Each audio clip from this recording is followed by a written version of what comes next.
Let's see. Okay, I think we're recording now. Okay, all right. I'll turn it over to you, Dr. Bragg. Thank you. Hi, everybody. I'm really glad we have such great turnout already. I know that there's a lot of competing activities, or one big competing activity. Our girls basketball team is playing in the championship rounds of the Peach Belt Conference right now, apparently. So we didn't know that when we scheduled this. And so that is to their good work on the basketball courts. But we do have a good number of people here, and that makes me really happy that we can have this important conversation. So I'm going to just introduce the topic, and then I'm going to let my co-host, Kavian, introduce our speakers. So this is a program that is being hosted by the History Program and the Women, Gender, and Sexuality Studies Program and the Black Student Union as a way to expand our conversations about race and diversity in America and, of course, around the globe through the Windows to the World program. I'm really excited about this event because I know we have cutting edge research that will be on display tonight. And as a historian, this makes me excited to hear essentially the kind of new direction of fields that I'm interested in. But I'm also super excited that we get to kind of have this important conversation in a collegial way to also talk about what drew you to this research and to maybe kind of inspire some of our students as well. So those are our goals. And I should have probably introduced myself early on, but most of you probably already know me. I'm Dr. Susan Bragg. I work in the history program, and I'm the co-director of the Women, Gender, and Sexuality Studies program. So with that introduction to both our plan for tonight and to me, I'm going to turn it over to Kavian. And maybe I'm going to ask Kavian to introduce himself, and then he's going to introduce our two speakers before we get the program running. Okay. Hello, everybody. My name is Kavian Phillips. I am a communications major. I'm a senior here at Georgia Southwestern. I'm also the vice president of Black Student Union. So without further ado, we can go ahead and introduce our guests. So for our first speaker this evening is Sophia Flemming, a second-year doctoral student in the communication studies at the University of Georgia, where she is also completing a graduate certificate in African American Studies. In general, Flemming studies African American and Black rhetorics, specifically Black feminist and womanist feminine rhetorics from the 18th century to the 21st century. Her research focused on what topics Black women communicate about, why they communicate the way they do, when they communicate about their experiences, and who Black women will and must interact and engage with in their communications. And most importantly, how they communicate interpersonally in public situations or spaces. Flemming earned her MA in Communication Studies from the University of Georgia, where she focused on Ida B. Wells pamphlets and completed a graduate certificate from UGA's Institution of Women's Study. She also holds a BA in English Literature and a minor in Women's Study from Georgia College and State University, where she spent time doing a graduate work in literature on Black feminists and Black women's rights. Welcome, Sophia Flemming. Okay, move on to our next speaker. Our second speaker for this evening, we have Ms. Mickell Carter. No, hope I'm saying that right? Mickell Carter. You did. Thank you. She is completing her doctorate in history at Auburn University with research interest in Black internationalism, 20th century social movements, and intersections between politics and culture. Her current project examines linkage between Black men's style during the Black Power movement, Pan-Africanism, and masculinity. Carter initially taught high school studies in Columbus, Georgia, being her Ph.D. program at Auburn, where she now works as a graduate fellow and research assistant. She has published in a variety of online historical and news forums and serves as a host of the New Books Network and African American Studies podcast. Let's all welcome Mickell Carter. Thank you so much for having me and for that amazing introduction, Kavian. Thank you.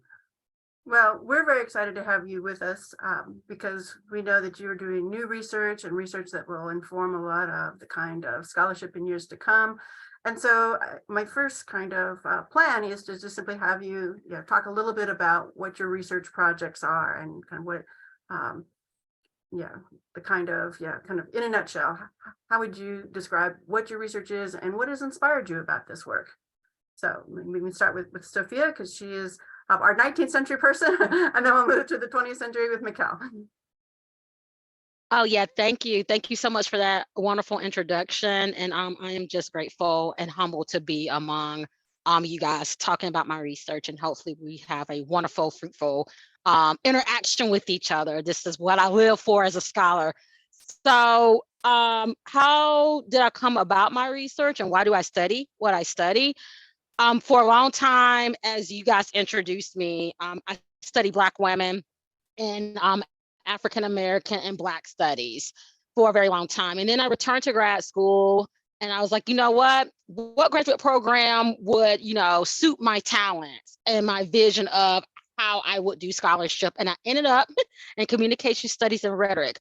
So then I was like, who should I study that hasn't been really studied very much in rhetoric? And it's Ida B. Wells.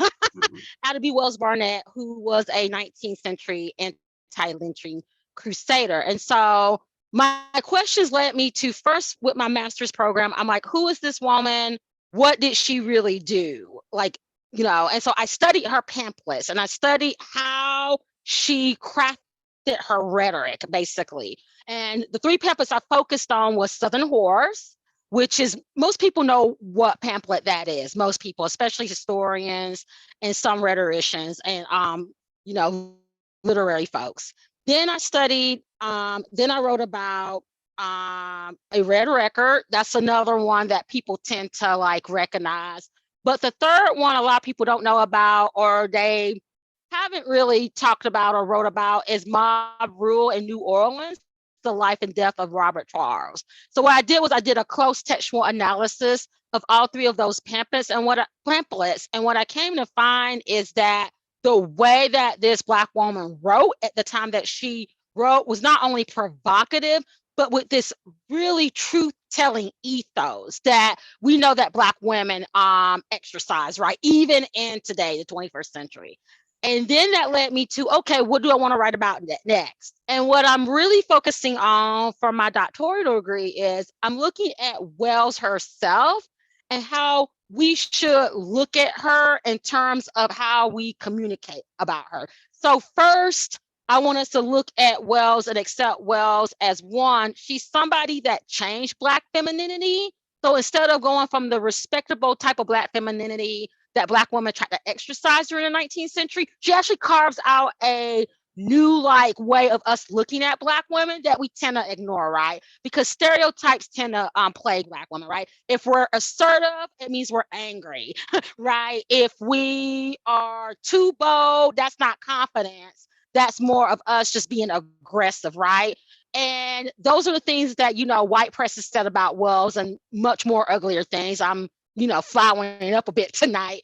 But in terms of the path that she has opened for Black women in terms of us being more ourselves in the 21st century is what I'm interested in. So right now, it's Black femininity and its movement. It's Black women and how they move and how she has moved, particularly, especially with travel and just really just me just thinking about the way that I move is because of how she moved and other Black women moved at that time.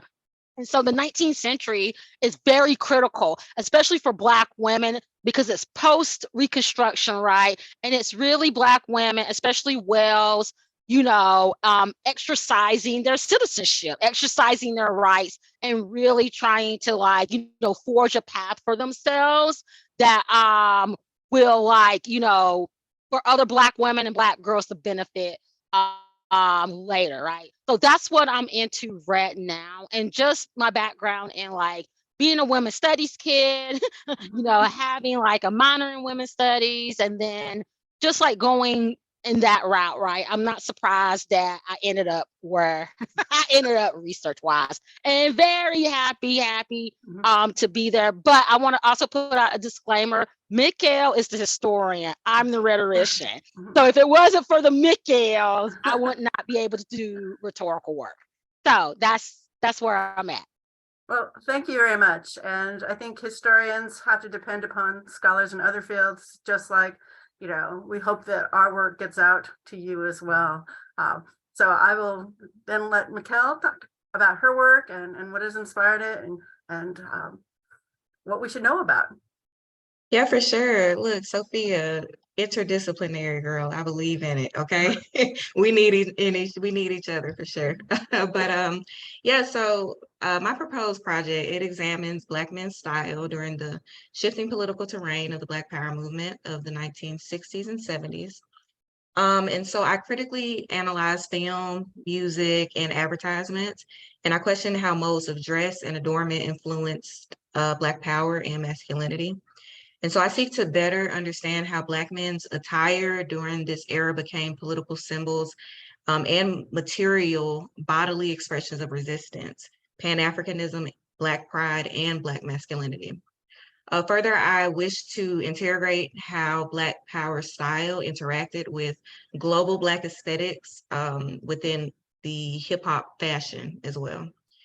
And so my work expands on the work of scholars such as Tanisha Ford, Nolewe Rooks, Shane White and Graham White, Tiffany Gills, and many others.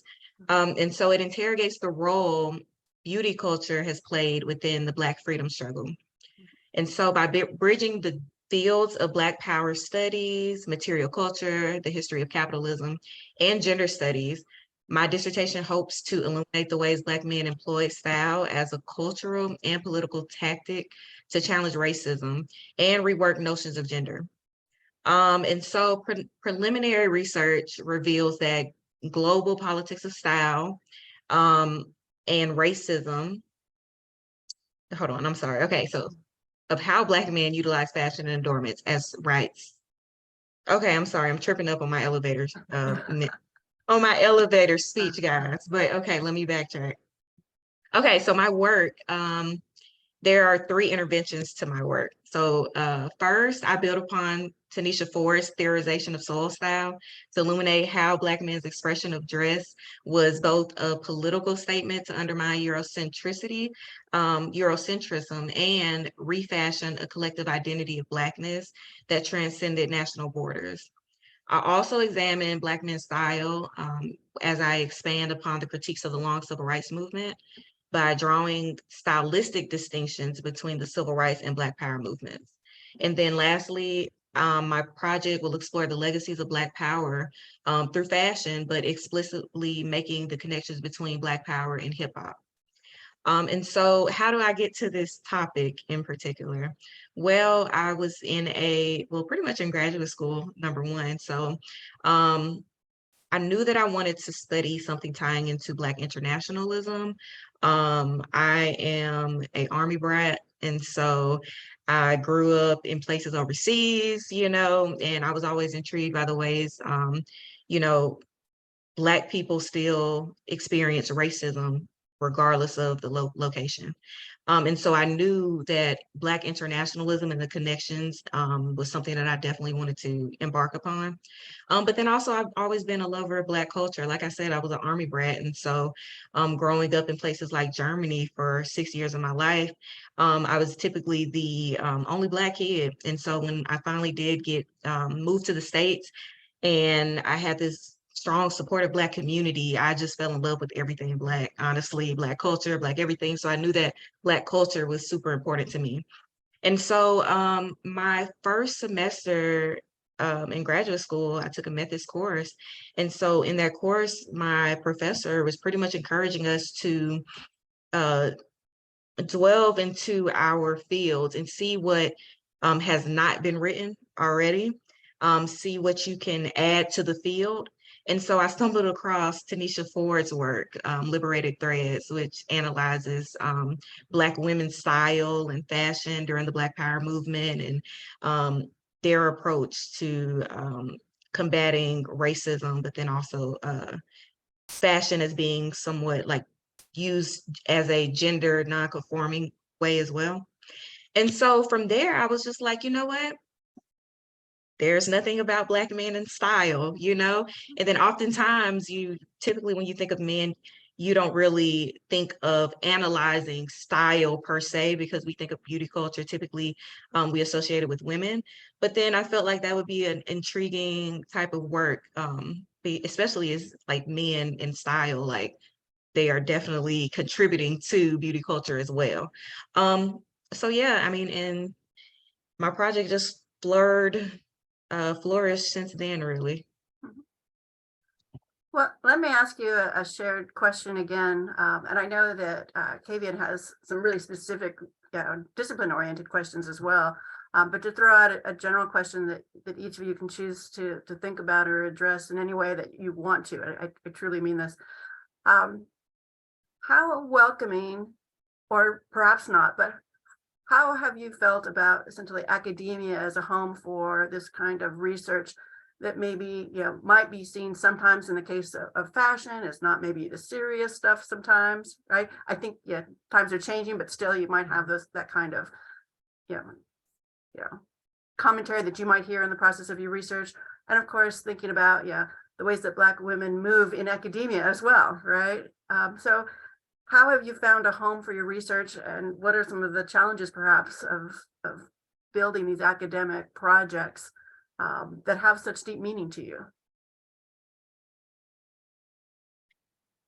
So yeah, okay. Well, I mean, since I'm already off mute, I'll go first.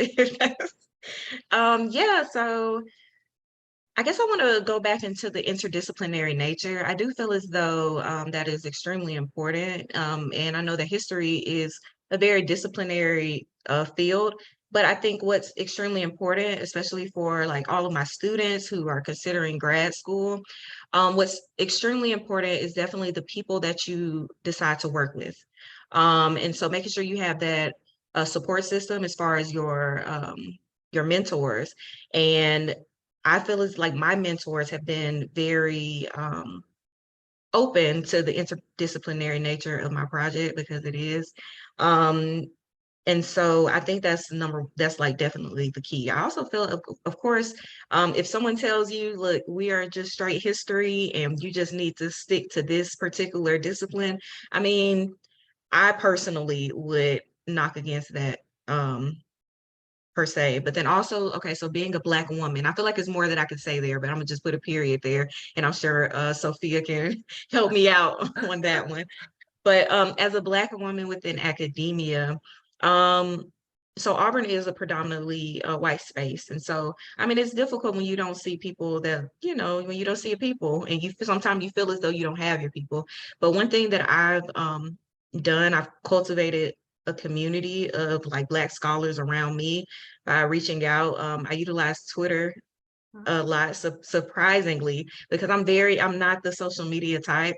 But one thing my mentor told me as soon as I got into graduate school, my mentor said, get a Twitter. Twitter is amazing for, academics, and you get so much, it's so much networking you can do. So I use Twitter and social media as a networking tool.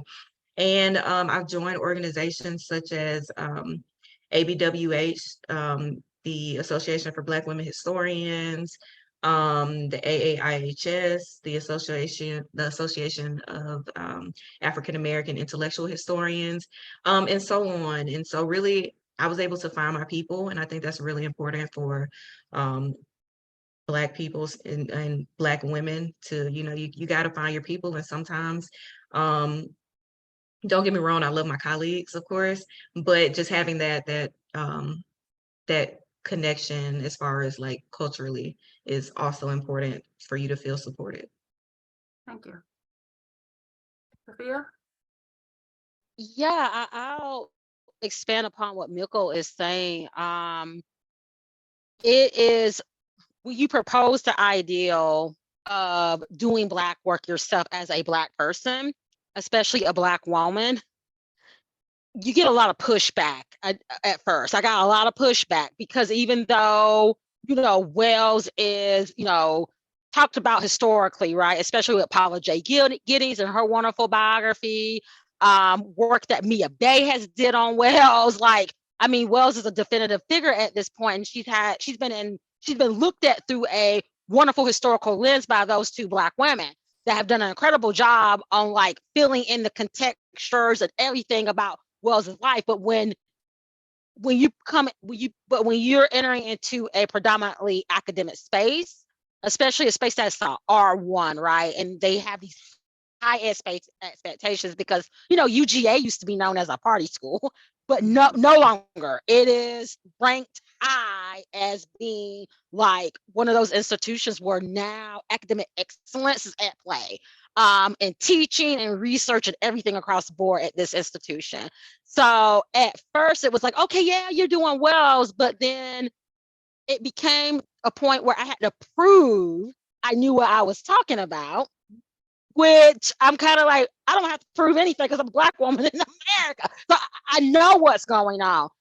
And then it was that. And then the next thing was, okay, how do I take this kind of like, you know, toxic or antagonistic like response and like, you know, create a space for myself to keep doing the work, because the work is needed, and it's needed by that representation of Black people, right? Black people need to be doing the work of their own kind, because we have seen throughout history when certain dominant groups do work on us, it is a very cloudy lens. It's not it's not looked through in a great lens, right? So that pushback, and then having to just keep going, right? So keep going, be strategic about how you move. But then, you know, I went to grad school before at a predominantly white institution. And the difference is, and this like, you know, coincides with what I just said, is I was like, you know what, I'm going to search out people, what Mickell was saying. I'm going to search out people actively to surround myself through this process, because I cannot do this process alone. Because the first time I did it, it was isolating. I didn't really have anybody to reach out to. I didn't really have anyone to talk to. And it was just hard. I had racism going on from white professors, and it pushed me out the first time. Like, I did not complete my master's the first time because I didn't realize that those isolating and lonely experiences pushed me out. So this time I was like, I'm going to be strategic. I'm going to really surround myself around people that look like me, but people that don't look like me, that have my best interest and want to see this research team, and they want to see me actually do the research. So what Mickell says is like 500% true. You need to surround yourself with, you know, people that no matter if your writing look whack one day, but it looks great the next, right? They still know that you're capable of, you know, doing this research. And just like believing in yourself, really having like, you know, that belief in yourself that what I'm doing matters in academia. And maybe my colleagues and my classmates don't see now why it's important, but they will see later why it's important, because there are like several Black female scholars now that are starting to talk about, and they're in their doctoral programs that I know about. They're kind of talking about the same things I'm talking about now with Black women and how they move, and that if we go back through history, right, we can see this type of movement politically, socially, and economically that is not just something that Black women do in the 21st century. We come from a long genealogical history of this, you know, moving and shaking things up and making these changes, right? So I hope that answers the question. Well, I think that's really important insight for all of us to think about. And particularly, I hope that our students are thinking about this as well, both how it relates to the experiences we have here at GSW, which is not an R1, but we hope that we are a thriving and intellectual program. We are small, but yeah, what you're talking about, you know, is something that, you know, I hope that we can connect to the kind of specific information that we talk about in our classes, but the kind of culture that we build around academia. So on that note, I want to transition over to Kavian, who is going to start us off with some questions and essentially serve as a little icebreaker. And then I'm going to be looking in the chat and seeing if we have additional questions that are popping up. So we're going to see how this goes. Well, for my first question, I wanted to speak to Miss Sophia. You wrote about Ida B. Wells and her anti-lynching. But did you think when writing about her, were you going to receive any backlash, or did you have any concerns or fears about writing about her? I know you touched on you got like had to prove yourself, but did you feel like if you wrote about this, you was really going to have to go like the extra mile to prove that you know what you're talking about her? Oh, wow, that's $1 million question, and that's an excellent one. So I think in a sense, when I began, talking about writing about her, there was this support, right, from our department. They were excited. But when I started talking about the brutal acts that was reported in her pamphlets, then I was like, whoa, okay, people are not receptive to that, especially white people. It's really hard to confront history that your identity markers have, you're a part of that, your identity markers are a part of that history. But it's hard to hear how your ancestors or the people that look like you representationally harmed other people, right? Through violent acts. And some of these violent acts are what we see, unfortunately, today, like Tyree Nichols, Breonna Taylor, right? It's just really hard. And the way Wells crafts her rhetoric, it is very blunt and it's very sharp. And so that really put me in introspect. I'm like, okay, yes, somebody could be supportive of your work initially, but when they start hearing the nuances, especially something like lynching, right, it can be very jarring to them. And so I think that was at the beginning 4 years ago. I think maybe my department, I don't think they're quite used to it, but I think they are on a level used to me doing the work, right? So yeah, I mean, I'm going to talk about lynching. I don't really talk about like the most violent parts of it because I just, I think we have enough to deal with kind of violence that we have to see on Black bodies in the 21st century. But I think that I think they are still not still. I think they are getting used to the idea. Hey, she knows what she's talking about because she is the only one right now in our field that is really doing a deep dive into this woman's like rhetorical language, her prowess, how it has like crafted this identity that, Ida B was an anti-lynching, crusader, right? So yeah, it was like being low at the beginning, but then once you start talking about the research and some of the violent nature of it, and you don't even have to go into graphics, right? You could just like this white mob went and they trailed and they kept increasing and they kept killing Black people. And that's enough to jar people like, oh my God, like we are really a part of that history. Yes. But I think now I think I'm left alone for the most part. I think people have come to realize that the research that I'm doing is answering some of our questions about why police brutality and police murders are still occurring. Thank you. Do you think you touched on the brutal things that's going on now, like police brutality and Breonna Taylor? But do you think that like things like the Black Lives Matter movement, do you think that's like a good way of taking a stand against what is happening in modern society? I So think that's a that tough question could go to either Mickell or to yeah. Sophia, whoever feels that they want to address that. I'm gonna let Mickell go because I talked before.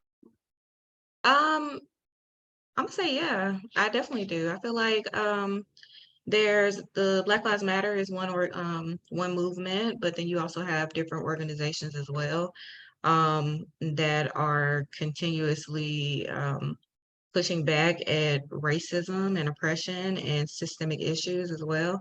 So, I mean, for the simple answer, yes, I feel like Black people have always been fighting back, and I feel as though they will continue to as long as there is racism and oppression and systemic issues. And so, Sophia, I'm gonna let you, do your thing, piggyback or whatever. Thank you, girl. Appreciate that. So this is how I'm gonna answer this. I think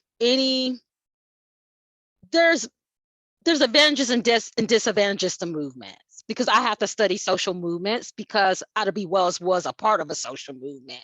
She was a part of the NAACP before they kick her out. Y'all can ask questions about that because there's a T on that. I mean, she was just a really, like I said, she was just a truth teller, and she wasn't going to hold back. So there's this thing with movements where you're like, okay, they're good. You know, we've had the civil rights movement, we've had the Black Power movement, right? Now we have an iteration of the Black Lives movement.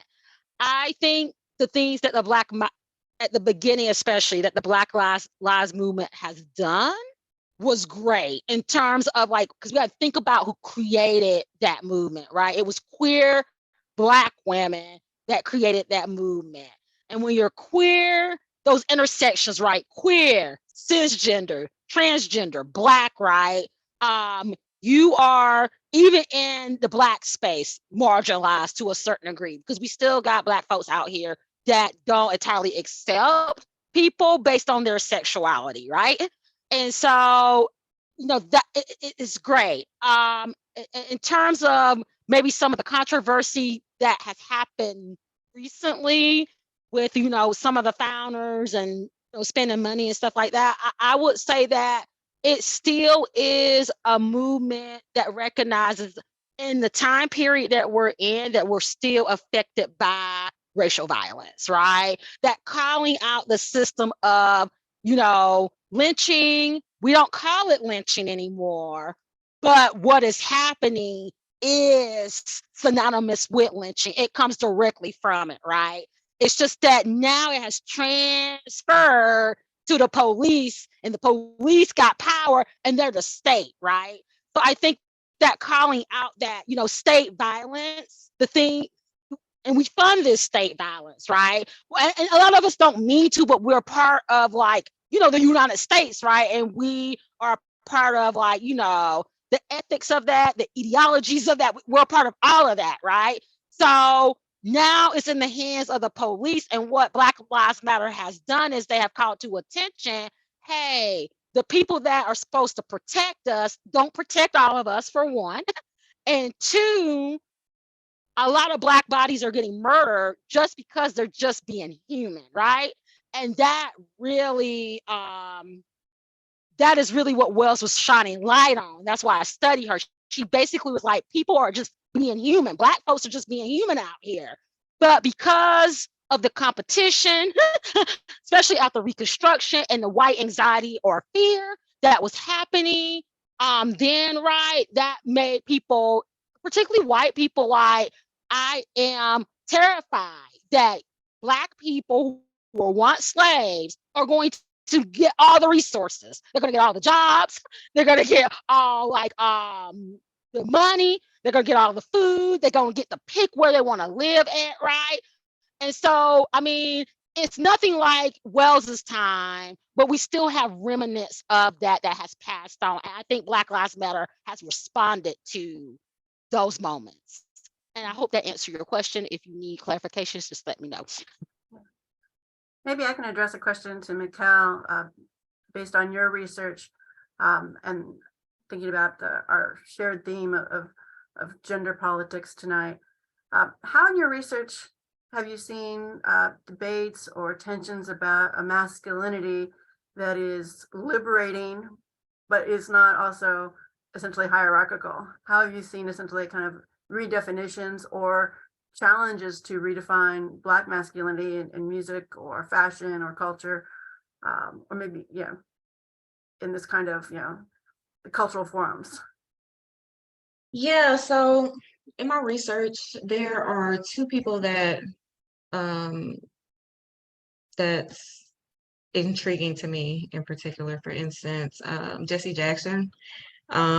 He was a, civil rights advocate, but also Black Power advocate, civil rights leader. But when it came to, like, you would see him, I make this distinction between, like, the civil rights garb, typical, like, Sunday best suit and ties, but then you also have the revolutionary chic of the Black Power era as well, with the leather jackets popularized by the Black Panther Party, and so on and so forth, right? And then you see Jesse Jackson as this figure who can, for some reason, do both at the same exact time, right? What was interesting about him also was during his time, women adored him. People found him super attractive. He was named one of the most, like the prettiest men by Ebony magazine and everything. And what was interesting about him is he pretty much said that, men or Black men should not be seen as just pretty much a sexual object as a sense, right? And so that was one thing that was intriguing. What's also was intriguing is Eldridge Cleaver, who was also a Black Panther Party member. And he was married to Kathleen Cleaver as well. And so with him, what's interesting is he actually created pants. So he created like a whole pants fashion line, right? While in Paris. And so the pants pretty much insinuate, like, I don't know how to, okay, so pretty much there was a pocket for males like genitalia, okay, for men to like, he saw it as a means, as an expression for men as well. And he put it in the similar vein as women wearing like bikinis during the time, and that being popular also. And so just a means of just a different way of like how, when we think of men and gender and so on, like he saw the pants more so in a, I guess, a gender confirming way, right? Versus some of the other research when we see, in part, you have women who will wear clothing as a non-conforming also. We have a question from Dr. Kutzler, and then we'll get back to maybe Kavian's questions. Dr. Evan Kutzler is a historian on this campus, and so his question is for Sophia, but also he says he's curious if Mickell Carter would have a response. What specifically about the discipline of history do you think is insufficient to studying the past? How and why is the field unable to handle your topic? Historians putting you on the hot seat. Okay, historian, I see you. I see you, Dr. Kutzler. So what specifically about the discipline of history do you think is insufficient to study in the past? If you're talking about in relations to Black people, right, there's a lot of like holes, right? Like there's a lot of avenues, right, that I've seen that hasn't been quite addressed. I'll just give an example, like, Zora Neale Hurston, right? There's a lot about her that I think historically, especially the little nuances that could be addressed. What Mickell is doing, she's addressing a major hole. Like, we don't look at Black men's fashion. Like, we typically look at Black women's fashion and what they have done, right? So that's filling a gap. And then you ask, why is the field unable to handle your topic? I don't think necessarily it's the field not being able to handle my topic in so much that what we're trying to do as scholars, right? what our disciplines are built upon, like rhetoric is built upon Socrates and the sophists and Plato, right? And so those are traditions, and those are traditions I respect and I love. But at the same time, if your discipline is built off from like whiteness, right, then it's hard to let those other voices in. I think we still struggle with that today. So I don't know if that answer is satisfactory, Dr. Kutzler, but that is just my experience as a rhetorician. That's why I say I need you historians, because you historians provide me the juice, right, to study rhetorically what is there and then what may be missing, right? And so there's just so much that we haven't covered, and not just from Black people, but from brown people, right? And so And when I say Black and brown people, I'm talking about the whole shebang, right? Because there's many types of Black people, there's many types of brown people, geographical locations, and that can go from like wherever geographical location you are, that you can ask questions. Like I ask questions as a scholar, like what kind of like, how are you communicating? Are you communicating writtenly, Westernly? Are you communicating orally? What is being saved from those communications, right? So for me, we got a lot to cover. There's always a lot to cover in history, definitely in communication, definitely in the other disciplines. Thank you. And I want to again just invite others to write questions into the chat box that we'll try to then bring out to our scholars. Mickell, do you have any thoughts on how either the discipline of history boxes somebody in or maybe provides opportunities? Yeah, I do actually. So I kind of want to piggyback off of what Sophia was saying. The history field, the history discipline is extremely white. When it came to just my own like research in particular, trying to find courses that pertain to Black people was difficult. And I mean, this may not be the case for all universities, but this is my personal experience. And so you have to be creative as a means. So for my students out there doing things such as like independent studies, like with your professors, and it's like you really have to grab that knowledge. But then also what could be limiting about the history discipline is how you go about, so it's not necessarily the sources itself.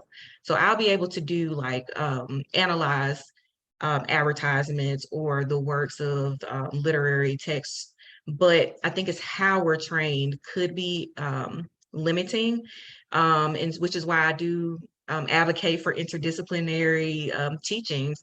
For instance, I was able to take an African-American literature course, and that really just blew my mind to the point where I'm like, okay, so now I'm seeing a new way to go about analyzing the material in these sources, and to be able to bring that along with my historian training to bridge that together to create something. And I think the work that I'll do will be more meaningful because of that.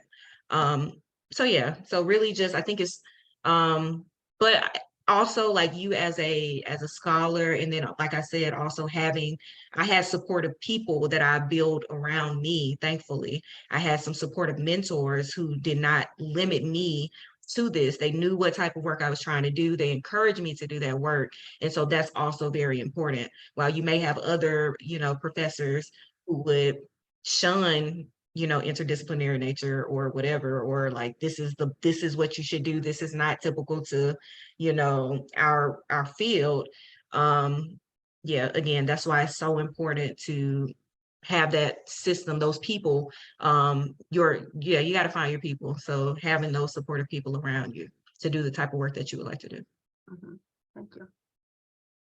You have another question you want to? I do. I want to ask Ms. Mickell, you spoke about Queen Latifah and her longevity of Black power, but you also used Rod Wave's 2021 album Soulfly as a way to talk about masculinity. But I want to know, what do you think about like the album, of course, but also what do you think about how people would say his music is what influences the things that happen in society today? My co-host has done his research on you.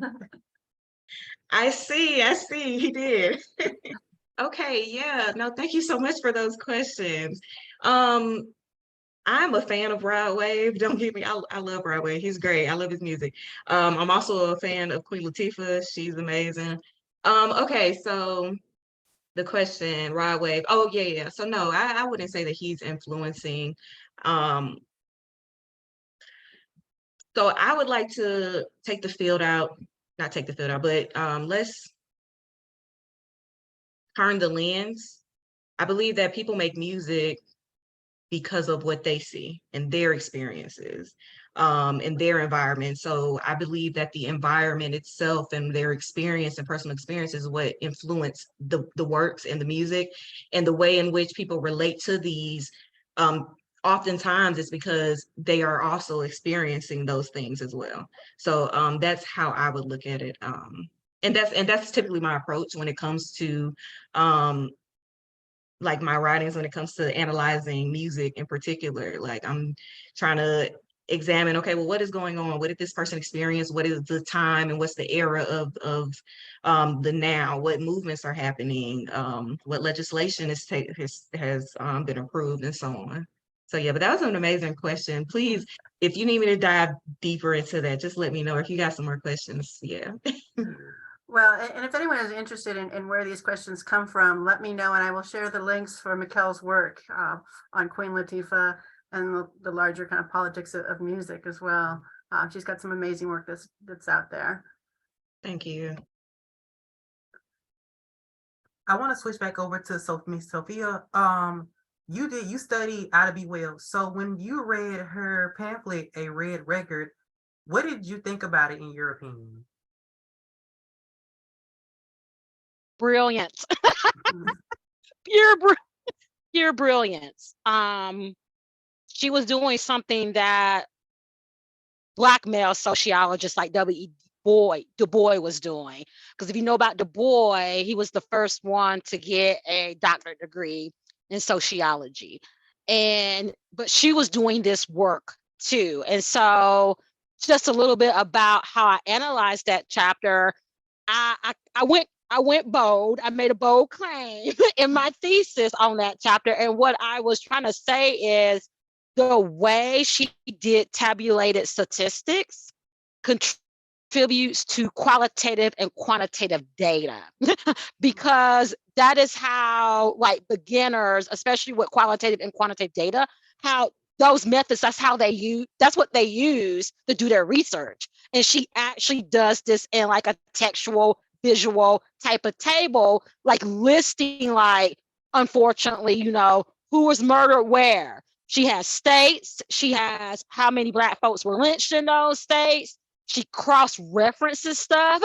And yeah, it's just a brilliant work. And then she does also in that work visual rhetoric. And so she shows like a lynching, right?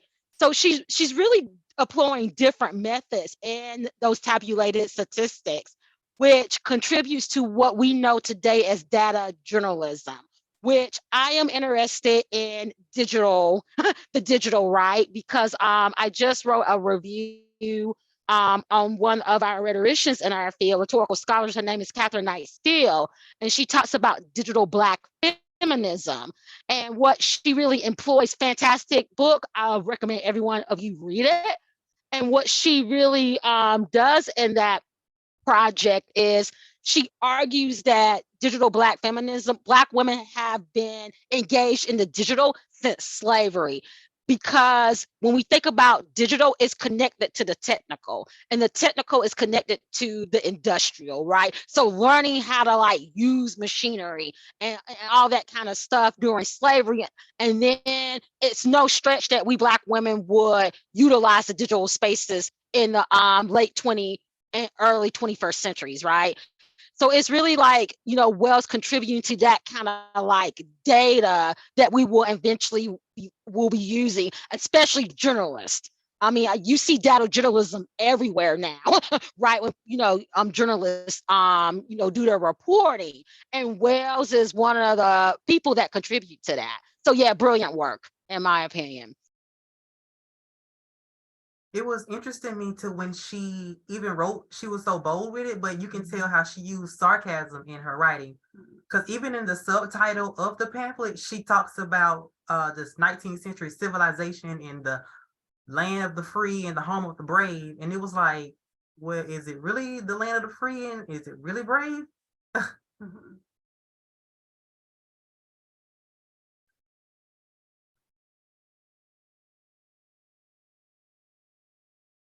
Well, I'm going to follow up on that because I am always impressed whenever I teach about Ida B. Wells, how powerful her rhetoric is for today.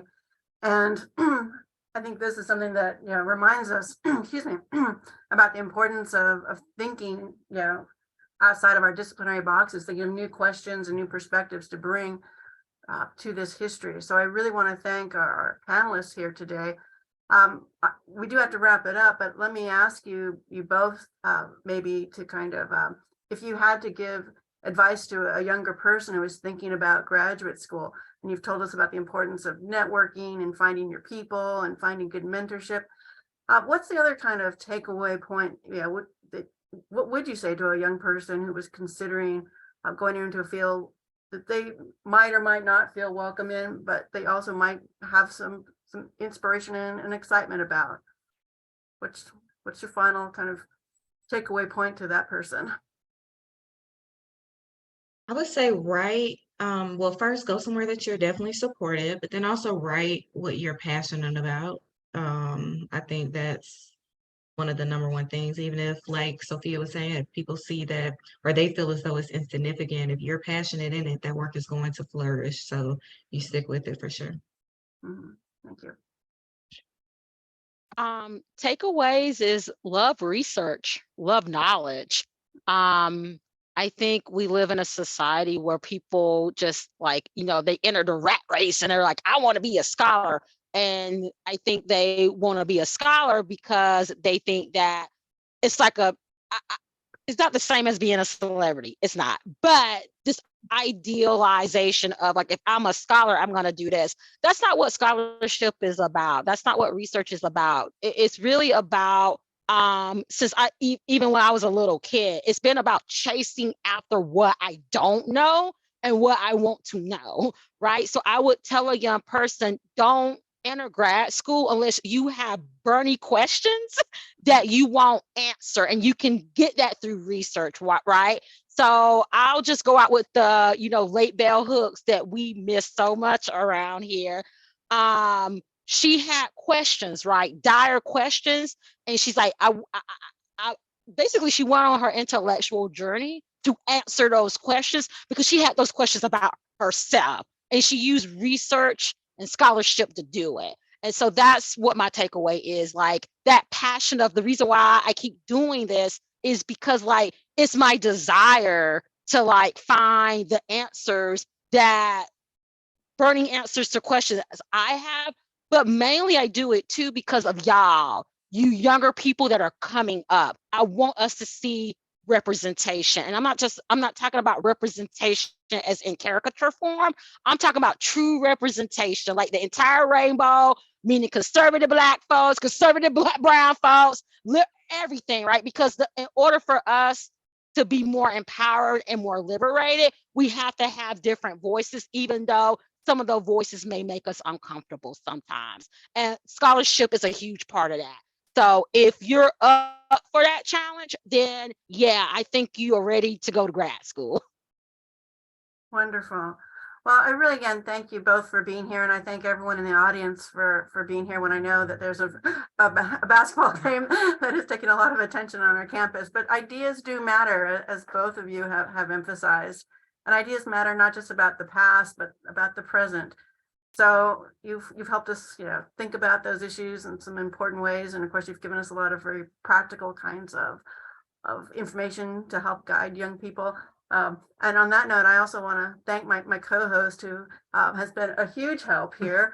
I really appreciate that he came out tonight and that he was prepared and did his research to help extend this conversation. So I hope that we all go away, with a lot to think about, not just for this evening, but as we move forward, thinking about these issues in new ways. So I think we'll close it down there, and I wish you all well, but I will definitely report back as students tell me all the kinds of ideas that they have that have been inspired by what you have raised for us tonight. So thank you very much. Thank you. Thank you for having me. Thank you so much. Thank you.